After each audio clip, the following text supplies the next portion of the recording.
Alors, d'habitude, vous venez pour parler de culture, mais là, c'est beaucoup plus hein, que de la culture. Je vois que vous êtes très élégante aujourd'hui. Qu'est-ce que vous portez?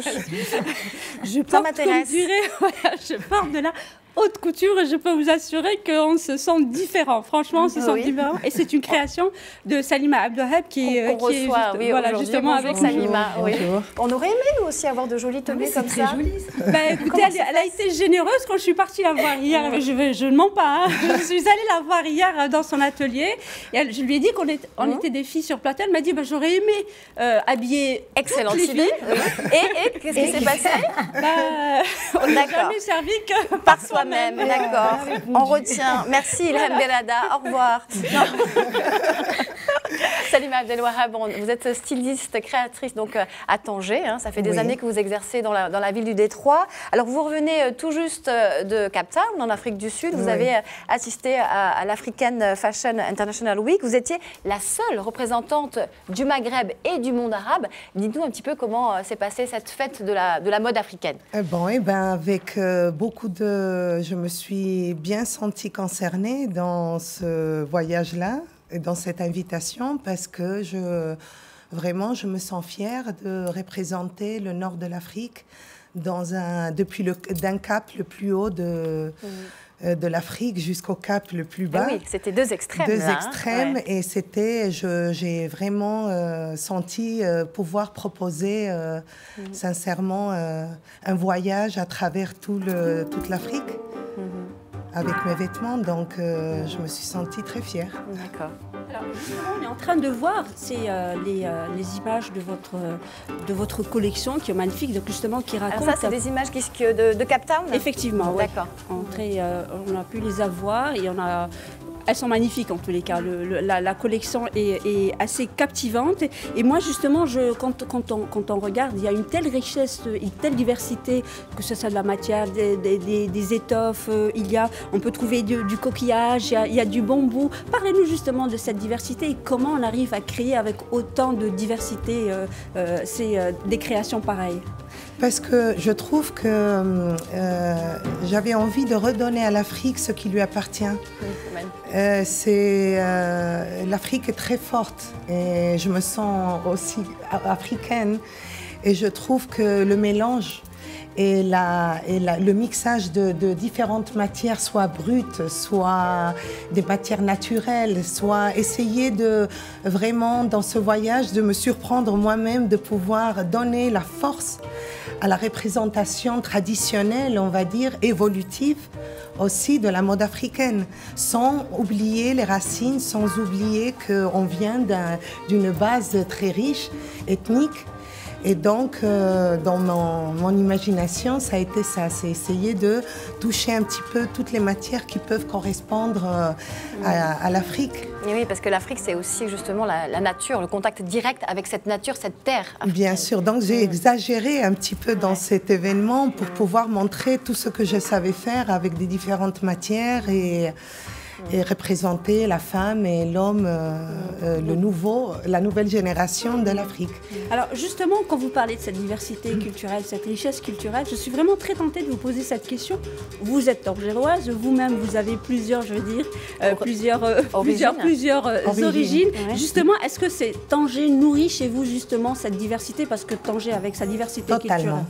Je trouve que je dois remercier à cette ville où j'ai grandi d'avoir été entourée d'artistes, entourée de musiciens, entourée de mélanges de mix de races différentes, où on a vécu ensemble dans une très bonne entente.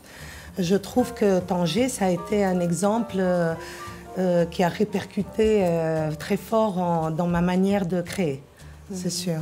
Alors, Salima Abdelwahab, vous revenez donc de cette Fashion Week. Vous avez rencontré de nombreuses créatrices et créateurs. Selon vous, quelle est la place de la mode africaine aujourd'hui dans le monde? Je trouve que c'est très important de pousser et d'encourager la mode africaine, parce qu'on vient de écloître, on dit en français, c'est à sortir envers le monde, être observé envers le monde, et je trouve qu'il y a beaucoup à faire. Et c'est pour ça qu'il faut communiquer entre d'autres collègues qui sont dans la mode. Et ça a été pour moi une expérience très riche de pouvoir partager mes savoir-faire avec celles de mes collègues designers en Sud-Afrique.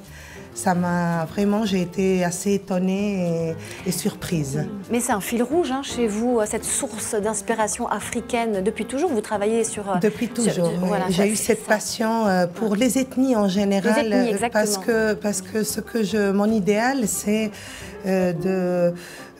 qu'on puisse se présenter au monde avec une grande tolérance et pouvoir s'échanger avec d'autres cultures, avec beaucoup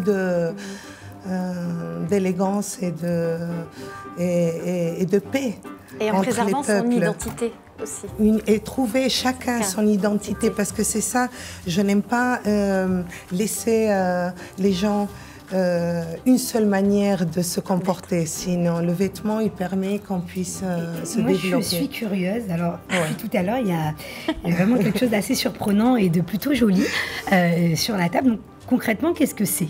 Bon, c'est un accessoire d'une tenue qu'on a vue dans le défilé je ne sais pas si on peut le montrer à la caméra pour qu'on puisse voir. Voilà. Donc, c'est des balais, c'est à la base du doum, que c'est les balais traditionnels de chez nous au nord du Maroc. C'est d'une qualité extraordinaire. Mais ça se porte comment, en fait? Ça se porte sur une jambe, on va dire, à partir du genou. Et en même temps, ça fait l'accessoire dans les jambes. Et en même temps, ça a une sonorité très intéressante. Parce que dans cette tenue, ça représente la fête, ça représente le déguisement dans les tribus vers le Cameroun. Et donc aussi, ce qui se passe, c'est qu'on peut aussi donner une tonalité instrument de musique. D'instrument de musique. Et c'est très intéressant. Donc je voulais créer vraiment avec la paille de chez nous, des palmiers, un vêtement instrument de la danseuse, de la muse, de la... C'est vivant, de matière vivante. Voilà, une matière vivante. Excusez-moi de vous interrompre, ça me permet aussi d'arriver, donc me faire une transition, puisque je voulais parler un peu de musique. Avant de vous poser la question sur la musique, j'aimerais juste qu'on écoute cet extrait, si c'est possible, un extrait de musique.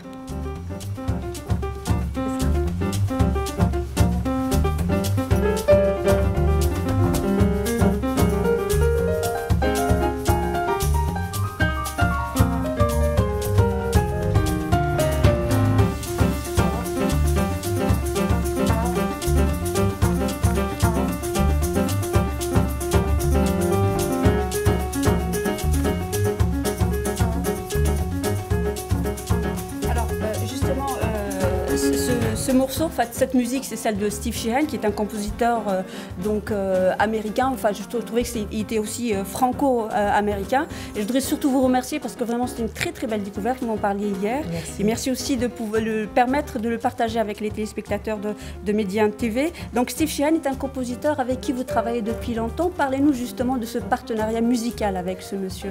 Oui, tout a commencé il y a au moins 20 ans.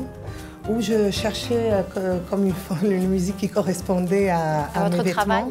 Parce que c'était un voyage à travers des différentes cultures. Et donc, un jour, il s'est retrouvé que quelqu'un me l'a amené jusqu'à la porte de chez moi.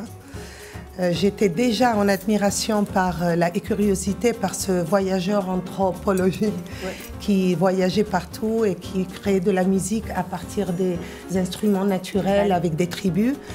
Et donc, l'union a été complètement une harmonie et une synchronisation incroyable entre mes créations, que selon lui, c'est comme des partitures, et la musique.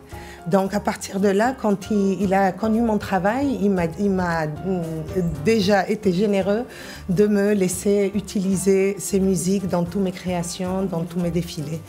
Et c'est comme ça qu'aussi, on a eu ce contact avec les ballets. Voilà, pour rendre votre travail encore plus vivant. Merci beaucoup, Salima Abdelwahab. Merci beaucoup, c'était un plaisir très grand d'être avec vous. Merci.